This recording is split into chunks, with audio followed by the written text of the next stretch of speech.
ఊరు నుంచి వచ్చినప్పుడు అయితే ఖచ్చితంగా ఈ కరివేపాకు అయితే తీసుకుని వస్తానండి. ఇక్కడ రూ. 10కి 2 రొబ్బలు అయితే పెడతారు. అదే ఊర్లో అనుకోండి ఇంటికో చెట్టు ఉంటది. లేకపోతే ఇంటి పక్కోళ్ళకో చెట్టు ఉంటది. ఎళ్లి ఒక రొబ్బ ఫ్రెష్‌గా కోసుకొని తెచ్చుకొని కర్రీలు అయితే వేసుకుంటా ఉంటాము. ఇక్కడైతే అలా కాదు కదా!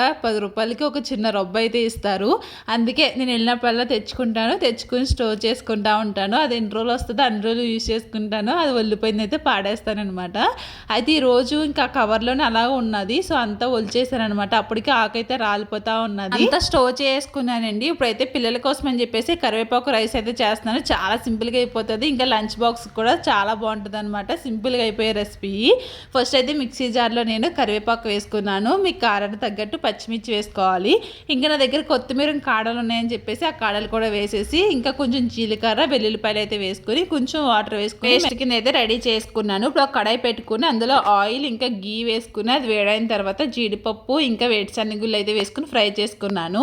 ఆ తర్వాత మినపప్పు శనగపప్పు వేసుకుని అది కూడా బాగా ఫ్రై చేసుకున్న తర్వాత పచ్చిమిర్చి ఇంక ఇది వచ్చేసి వెల్లుల్లిపాయ అండి. వెల్లుల్లిపాయ ఫ్లేవర్ అయితే బాగుంటుంది అనమాట. అందుకే నేను ఫ్రిడ్జ్లో స్టోర్ చేసుకుంటాను.